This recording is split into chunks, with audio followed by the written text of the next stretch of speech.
gestión de Salvador Allende, y ante la negativa de se inició ataque aéreo y terrestre contra la moneda. Con esta acción se persigue evitar derramamiento de sangre.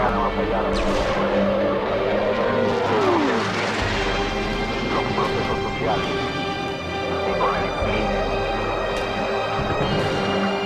y con la personas más adelante nombradas deberán entregarse voluntariamente hasta las 16:30 horas de hoy, 11 de septiembre de 1973, en el Ministerio de Defensa Nacional.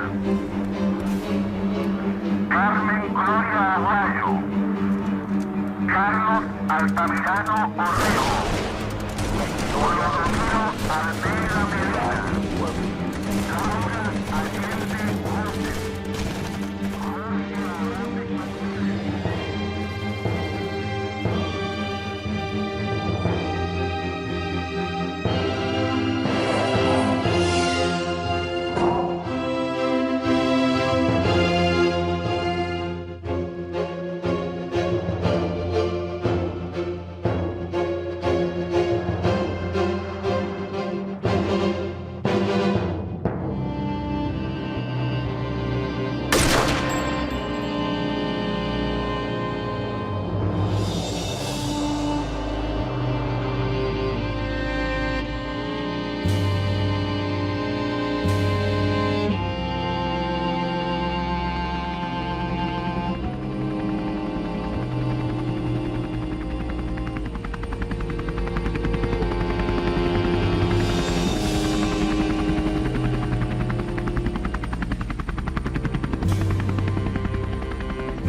Jamás pensé que en mi vida me iba a tocar una cosa así. Tampoco los chilenos nunca pensamos que iba a suceder algo parecido. Yo con menos razón, sacerdote, toda mi vida más bien campesino, meterme de repente, como en las patas de los caballos, como se dice un poco, en parte, sobre todo presionado por los presos políticos que habían tomado dentro del gremio de profesores sobre el arte, pintores, artistas, todo eso, y donde yo trabajaba en la Universidad del Norte y con ellos, pero comenzó sobre todo con los artistas de la Universidad de Chile.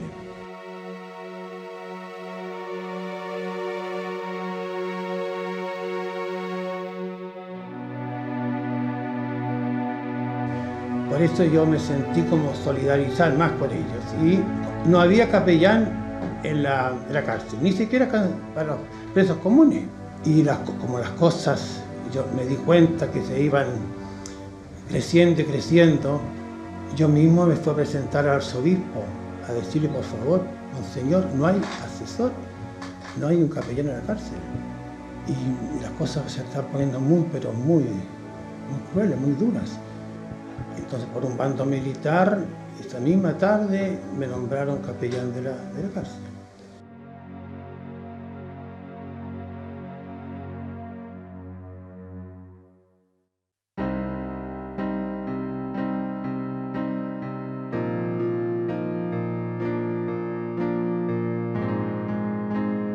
Soy Jaime Bravo Macida, ex profesor universitario, militante del MAPO fundacional. Mi experiencia de detención se inicia con sacarme de la universidad, subirme a una camioneta junto con 2 profesores más de la universidad que habían ido a buscar, situación que era normal. Todas las semanas llegaban vehículos a buscar profesores o estudiantes, y fui llevado a un cuartel de la CNI en calle Maipú, entre calle Osa y 14 de febrero.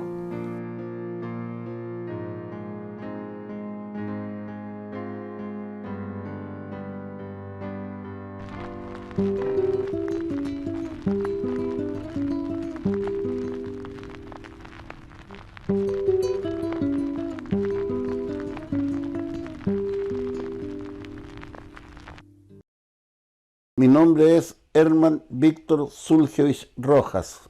Fui militante del Movimiento de Acción Popular Unitario MAPU. Yo era el asistente de Eugenio Ruiz Tagle, su chofer, era el hombre de confianza de él.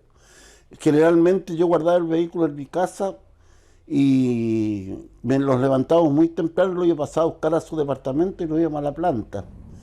Empezaron a aparecer nidos de ametralladoras por arriba, por el cerro que están detrás de la planta de Inacesa. Y por el frente apareció un par de tanques que se estacionaron frente a la planta. Nosotros, como ya sabíamos a esa altura, nos habían avisado que los aparatos de seguridad de la dictadura estaban buscando a Eugenio Ruiz Tagle, a Carlos Bau, a varios compañeros que eran de arriba. Queríamos que Eugenio sacarlo libre, o sea, que se tomaran las decisiones políticas o él o el partido de qué iba a pasar. Y me acuerdo que lo subimos al auto, entre medio de las secretarias, lo camuflamos ahí y el conductor era yo, partimos. Cuando llegamos a la casa de Eugenio, el departamento que vivía ahí en Salvador Reyes con Manuel Verbal, y se asoma un señor que también trabajaba en Inacesa y nos dice: no entren porque han venido 4 veces a allanar el departamento de Eugenio, descerrajaron la puerta, se han ido y están en cualquier momento se van a dejar caer.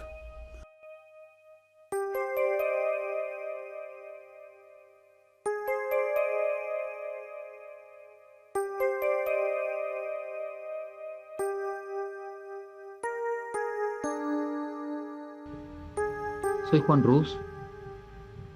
Al momento del golpe de Estado estaba en Antofagasta y era dirigente regional del MAPU. En tal calidad me presenté a la intendencia de Antofagasta. Allí me encontré con Héctor Vera. En la época Héctor había sido vicerrector de la Universidad del Norte de Antofagasta. Juntos fuimos conducidos en un jeep a Cerro Moreno. En el trayecto se nos trató como a cualquier persona, conducidos en un vehículo de la Fuerza Aérea, pero a la llegada fuimos bajados del vehículo a culatazos y luego se nos dieron órdenes de poner nuestras manos sobre nuestras cabezas y primero caminar rápido y luego correr, adentrándonos hacia el desierto mientras nos ametrallaban por la puerta.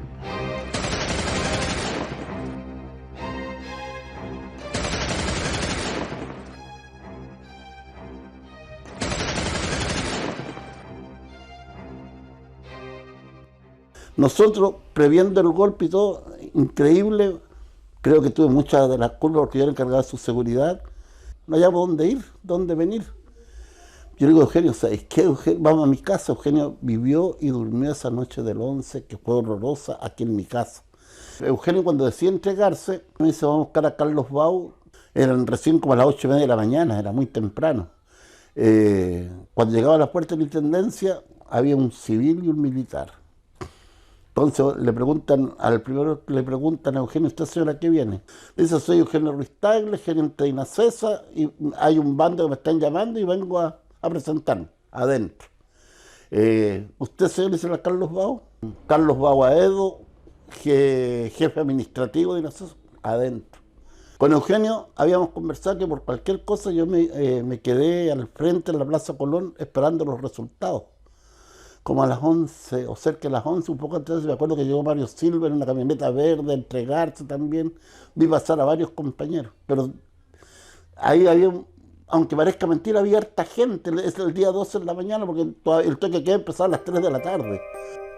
Como la idea y la opinión era seguir a ver qué pasaba, como a las 2 de la tarde empiezan a salir los compañeros con las manos en alto y llega un camión militar y lo empiezan con las manos en alto hasta en la nuca a subirse un camión militar. Y Eugenio me hacía, sin mirarme a mí, hacía como gesto. Yo Yo no entendía en ese rato y me hacía así, o sea, que era que se lo llevaban a Cerro Moreno. Y me hacía un gesto con la mano que fui hacia allá. Yo como el auto lo tenía estacionado cerca, cuando partió el camión, lo pude seguirlo a una distancia de una cuadra y media. Hasta que me di cuenta que sí lo llevaban a Cerro Moreno y me devolví. Pero ya eran cerca de las 3 de la tarde, ya no podía irme con el auto ni a César ni nada, me quedo en mi casa.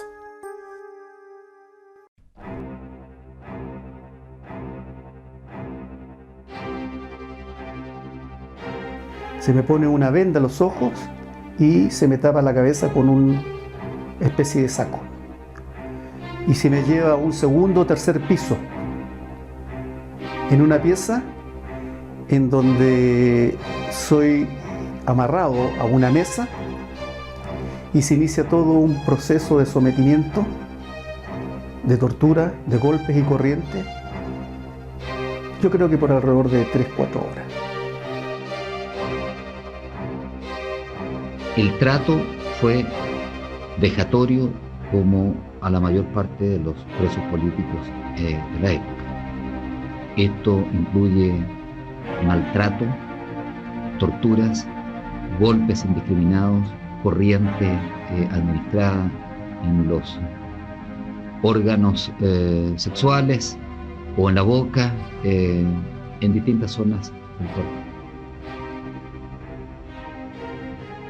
Yo fui maltratado y ciertamente fui testigo de otros detenidos también particularmente maltratados. Allí ocurrió exactamente una situación que posteriormente ha sido representada en una querella contra el ex jefe del Estado Mayor de la FACH, el general Gabrieli.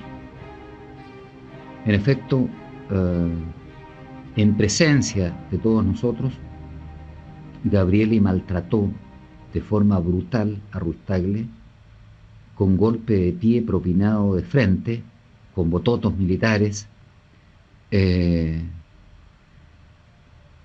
obligó a Ruiz-Tagle a doblarse prácticamente en dos y a caer al suelo, donde lo siguió golpeando.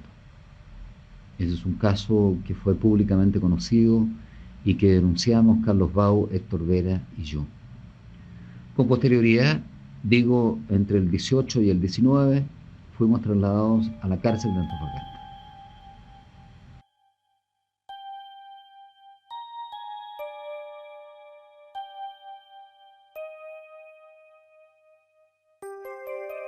Y a eso de las 6, 7 de la tarde, me sacan de la cárcel, de esa celda, y me hacen firmar un documento en el que en ningún momento sufrí apremios, y posteriormente me suben a las 9 de la noche a una camioneta fiscal y soy llevado a la cárcel pública de Antofagasta.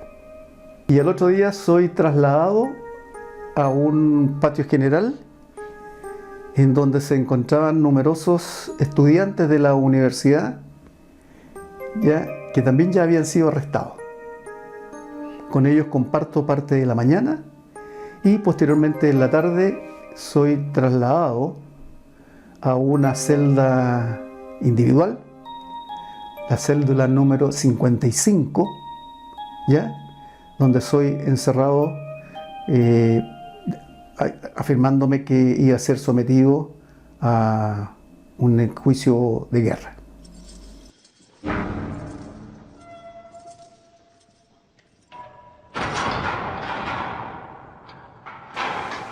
Estuve muy poco tiempo en la cárcel.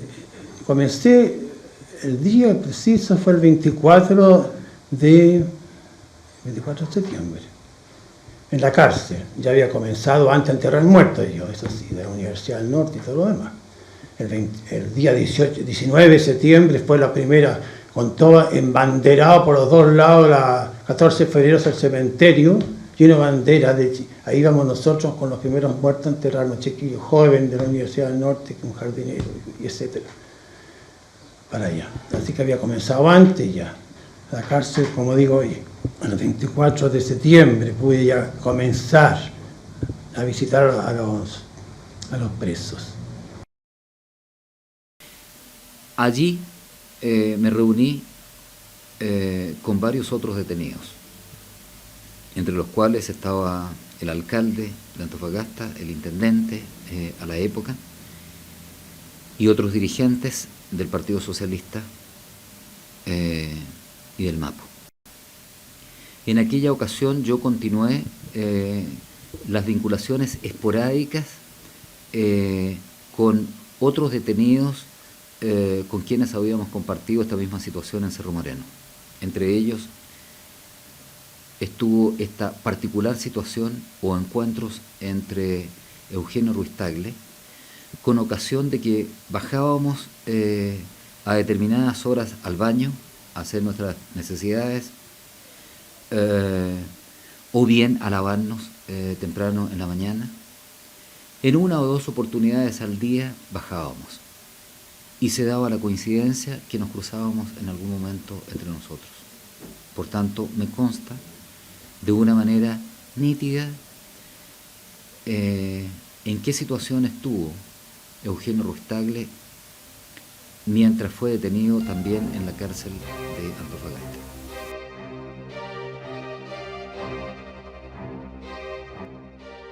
Y alguien me dice, ¿sabes qué? A Eugenio lo trajeron de vuelta a la cárcel, de Cerro Moreno a la cárcel. Y a mí se me ocurre partir a la cárcel, sin darme cuenta ni pensar que los teléfonos estaban intervenidos, estaban todos, me entendí, agotados. Y cuando voy caminando por Prat hacia arriba, para una camioneta amarilla y se baja, que en ese tiempo era el capitán López, que había sido el oficial ayudante del intendente Gómez, y él me ubicaba perfectamente, porque yo en su calidad, digamos, de asistente de Eugenio lo acompañaba en las reuniones de jefe de servicio. Para la camioneta, se va el compadre, se para y se acerca detrás mío el chino Bando y me dice, me abraza, seco que me abraza y me dice, sigue caminando tranquilo, no hagáis ningún gesto, súbete a la camioneta en la parte de atrás, dimos la vuelta y bajamos Baquedano y me hicieron subir a la administración, llegamos a la tercera comisaría de Carabineros. Me metieron a un calabozo, pasaron 3 días en el calabozo, entre las torturas, las aplicaciones de corriente, preguntas y cosas. Después me dieron la libertad falsa y me entregaron al CIN. El CIN me metió en un vehículo cerrado, le venía donde iba, pero cuando nos separó el furgón que nos llevaba, que era todo cerrado, rápidamente, porque no me vendaron la vista, me di cuenta que lo llevaban a investigación, donde estaba investigación en ese tiempo.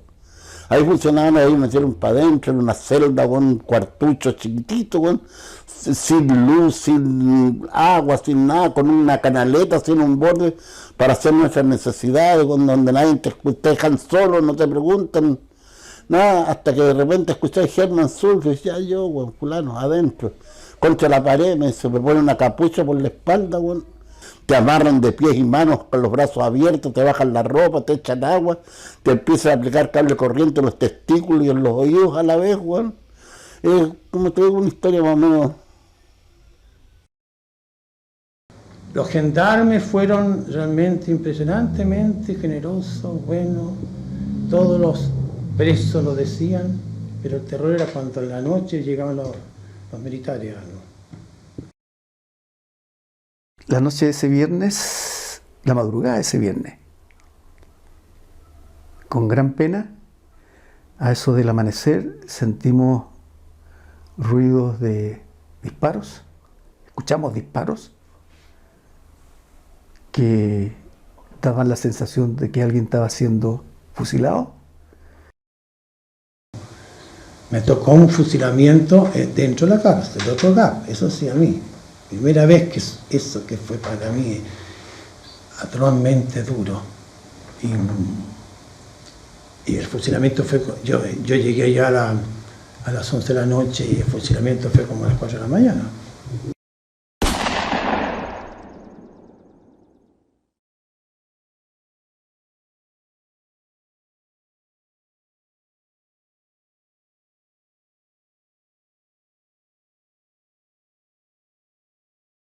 Ese día 11 de octubre del 73 fue un día de muchas emociones, ya que los que estábamos incomunicados salíamos de manera individual al baño. Pero por una situación que desconozco,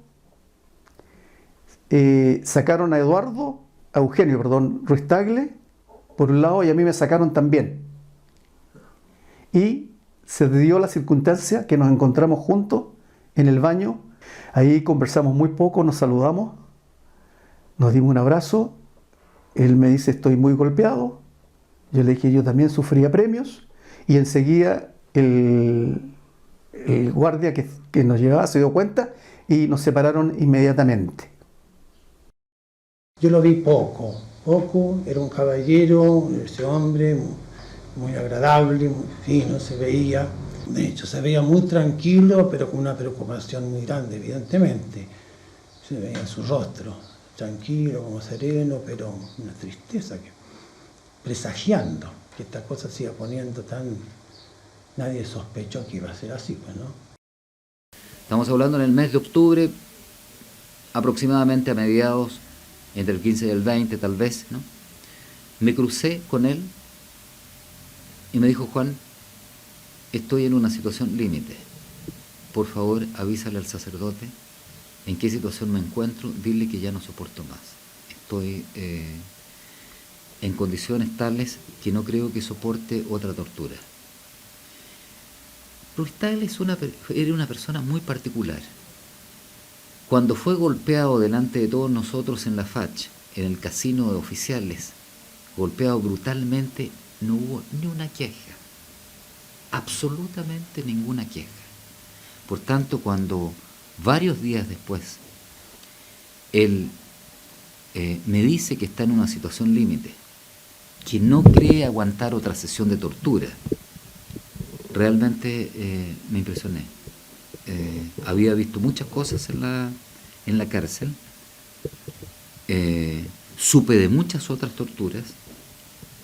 Sin embargo, me llamó la atención que Ruiz Tagle es una persona fuerte, muy dueña de sí mismo, se comunicara especialmente conmigo para señalarme que se encontraba en una situación límite. A Ruiz Tagle lo habían castigado sistemáticamente. El día mismo, 19 de octubre, porque yo estuve entonces hasta esa noche precisa, lo que se llamaba el zarpazo del Puma. Esa noche entonces también me llevaron a donde estaba en ese tiempo ¿cómo se llama? En la calle Maipú, estaba en ese tiempo ¿cómo se llama? Investigaciones. Sí, investigaciones. Y ahí fue un capitán joven el que a mí entonces me apostrofó, de una manera muy, muy así, bruta, podríamos decir ya. Y él me prohibió terminantemente volver a la cárcel, a pisar la cárcel, pero dije, usted es el que ha andado sembrando por todas partes que aquí hay torturas. Le dije, todo el mundo lo sabe, le dije, todo el mundo lo sabe. Todos los parientes de los que están encerrados allá, cuando los ven llegar y que están ahí en las puertas agolpados, y los presos comunes que me dicen, padre, haga algo por ellos, mira cómo los traen. Todo el mundo lo sabe. Yo me contestó con una frase que nunca la podía olvidar, porque me dijo, mire, haya o no haya tortura, no me importa. Pero es usted el que anda sembrando por todas partes. Así que no me pisa más la calle. ¿Entendió? La cárcel. ¿Entendió? Váyase. Me fue. Y salió a la noche yo solo. Estaba sitio todo.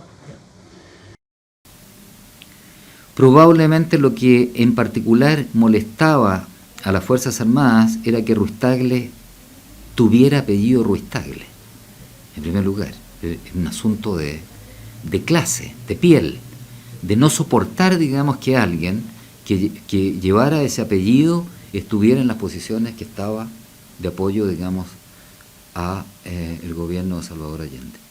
Probablemente esas eran las cosas que molestaban particularmente y que justificaron un especial maltrato a Ruiz Tagle. El testimonio que yo puedo dar a ese respecto es que lo vi maltratado pero íntegro en Cerro Moreno. Lo vi maltratado y con ánimo todavía en la cárcel de Antofagasta, hasta que llegó un momento que yo sitúo aproximadamente en el mes de octubre, pocos días antes de que ocurriera el paso de la caravana de la muerte. En esos días estaba en una situación límite.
Me llamo Gloria María Collado Sepúlveda, estaba recién trasladada desde el hospital de Calama. Mi hermano Arturo era dirigente del MAPU, del puerto. Yo tenía turno de noche esa noche, porque yo soy matrona. Y yo trabajaba en el 5º piso y en la anatomía patológica estaba el doctor Mamerto Gorena a cargo, el jefe. Y me dejó pasar, por eso los vi, porque en realidad estaban hasta en la calle, ahí en la morgue antigua. Eugenio tenía el cuello quebrado, tenía el globo ocular izquierdo, no lo tenía, se lo sacaron. Tenía la nariz fracturada, la mandíbula inferior rota, tenía múltiples quemaduras de cigarrillos en el cuerpo, tenía las huellas de alambres de púa en las muñecas, sangrantes. Fue con un ensañamiento, los trituraron, sí, que prefiero ni siquiera acordarme de eso porque la maldad del ser humano en su máxima expresión.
Consultado, ¿qué reflexión puedo hacer de la experiencia hoy día en el golpe de Estado y el conjunto de consecuencias que ello arrastró consigo?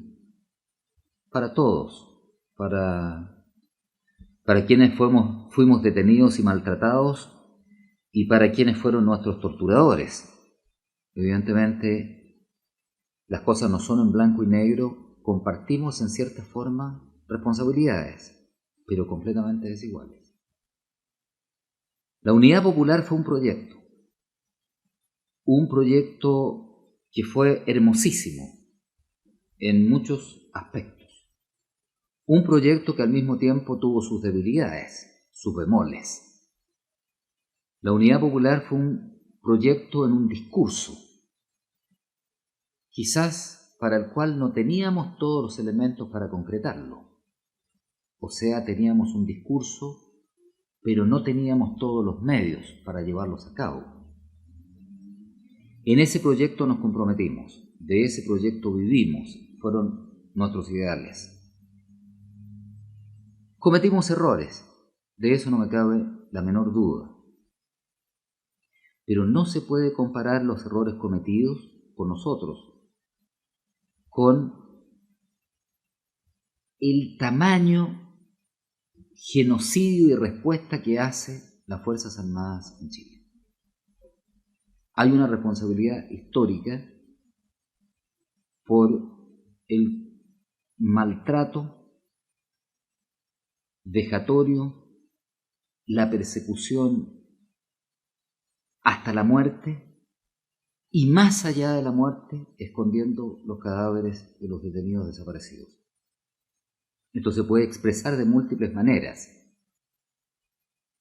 Lo importante es que ocurrieron un conjunto de hechos de una magnitud tal que para nuestra generación, sin duda, nos ha marcado para toda la vida. ¿Qué consecuencias sacar de esto? La primera y más importante o decisiva para mí es que hay que restituir la veracidad de los hechos.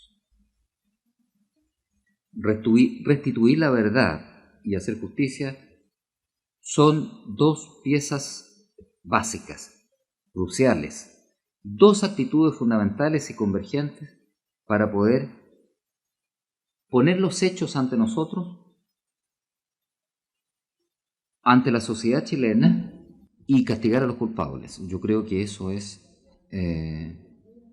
evidentemente lo menos que podemos querer establecer. Yo no creo que haya lugar a venganzas. Distingo el concepto de venganza del concepto de ser veraz, hacer justicia y que cada uno pague por lo que ha hecho. En ese sentido, no hay venganza. Hay restituir el valor de la verdad y el valor de la justicia. Y como muchas veces han dicho los familiares de los detenidos desaparecidos, los abogados de derechos humanos, las iglesias, los partidos políticos, nunca más. Eso quiere decir, nunca más queremos tener un Chile en el cual efectivamente se vuelva a producir esta situación.